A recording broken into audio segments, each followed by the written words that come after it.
All right, y'all, we can see the home stretch. It's been a tough chapter, chapter 4. But you know what? We're going to push through it. Sometimes you just got to do it, and we're going to get through it. So we're here at the form of the manifestation. We're looking here at verse 68. I think this is the last section, and we're going to jump right on into it. Verse 68. The lesson of the master begins always in the same way, for it contains the same love. Okay, now this is interesting. Um, Genesis chapter 1 and 1 says in the beginning. This one here, if you go back to verse 1 and 1 of it, it says in the beginning.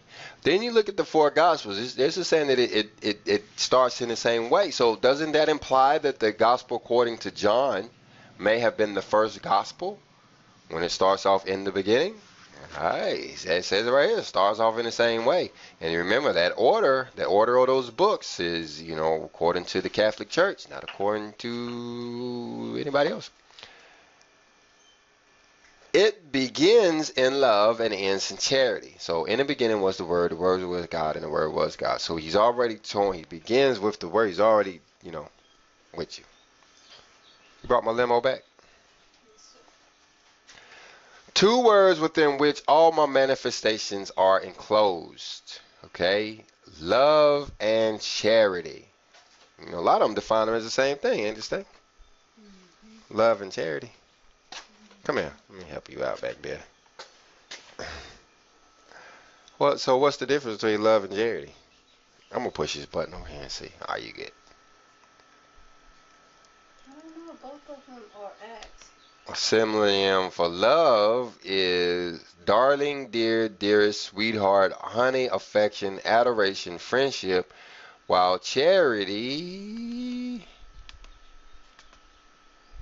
synonyms are aid, help, assistant, contribution, gifts, donation, offerings, and handouts. So we'll go with that. So the charity is actually an outward expression of love then, kind of. You can think of it like that. Okay. Two words which all my teachings are enclosed. These elevated sentiments are those that give strength to the spirit to reach the regions of light and truth. Sentiments, elevated sentiments, love and charity, talking about them. You may say that the outer form of the language in which I speak in the second era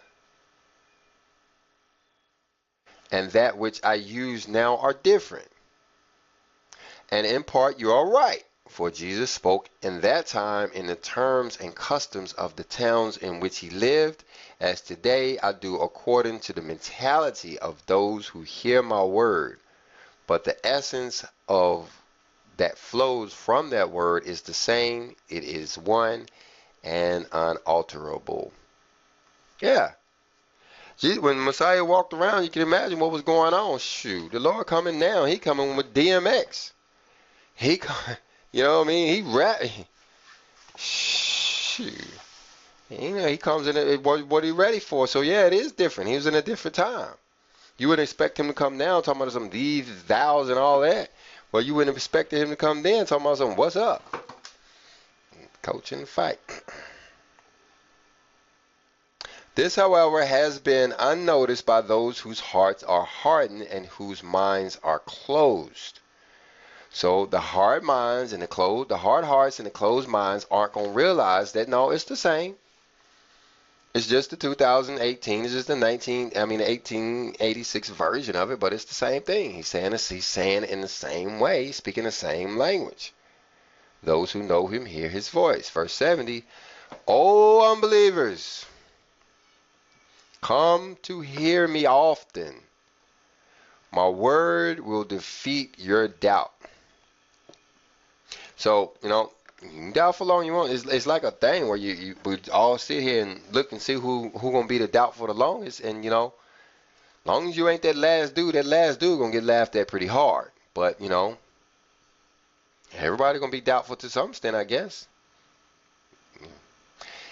If to you the form of my word seems not to be the same as it was at that time, I tell you not to halt before the form, the exterior, but rather seek for the meaning, which is the same. And that's where you're messing up at, because, you're looking for other stuff. He didn't say thou. He called him Elijah instead of Elijah. Spell Enoch different. No. You got to look for the meaning. And if you're a person who never really thought you were supposed to follow the Old Testament, you're going to have a hard time finding the meaning, because you wasn't really looking for the meaning before. But anyway, verse 71. The essence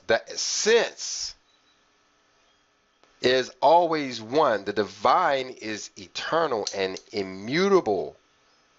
But the form in which the revelation comes to you, or through which I give to you to understand one more part of the truth, is presented always according to the capacity and the development that you have reached. Meaning, he know who you are, and he know what you can handle, and he only going to talk to you in that way. He not going to talk to you in a form of a person who has been, a Bible scholar for half a century or whatever, when you just, you're just now being introduced to the word at all. I didn't realize I thought this was something else. I don't know what y'all thinking this Bible was over here. Well, okay, you say open it right here. This is how you open it right here. Where we start at the beginning.